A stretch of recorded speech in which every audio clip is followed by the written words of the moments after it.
আমি আছি এখন এই মুহূর্তে বৃন্দাবনে যমুনা নদীর একেবারে কাছে। তোমাদের দেখাই, এই হচ্ছে তোমার যমুনা নদী।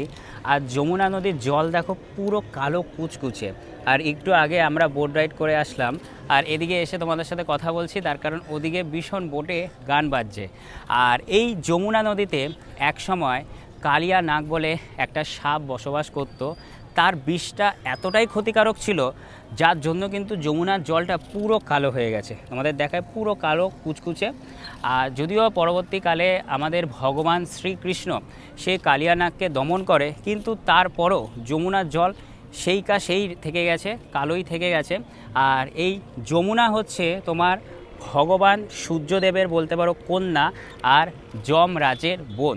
আর কথায় আছে, কোনো মানুষ যদি এই যমুনার জলে স্নান করে তাহলে তার অকাল মৃত্যু, এমনকি যমরাজের যাতনা থেকে মুক্তি লাভ পায়। তোমাদের দেখাই, দেখো এই হচ্ছে সেই পবিত্র নদী যমুনা নদী। আর বলতে পারো এই যমুনা নদীর জল ওদিকে দিল্লি, তারপর হচ্ছে মথুরা, আগ্রার দিকের মানুষেরা কিন্তু এই যমুনা জলের ওপর ভরসা করেই বেঁচে রয়েছে। আর এই যমুনার তীরেই কিন্তু বলতে পারো পৃথিবীর সপ্তম আশ্চর্যের মধ্যে একটা তাজমহল, যেটা আগ্রায় রয়েছে। আর আজকে আমি এসছি এই পবিত্র যমুনা নদীর সামনে, আর এই নদীর ওপর আজকে বোট রাইড করলাম।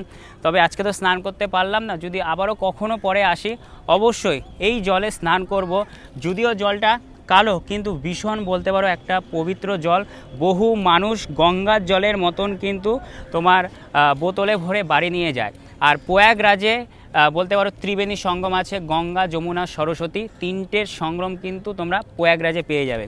তো তোমাদের দেখিয়ে দিই, এই হচ্ছে সেই পবিত্র নদী যার নাম হচ্ছে যমুনা। দেখো, আর দূরে সবাই ওদিকে বোট রাইড করছে, এই দেখো।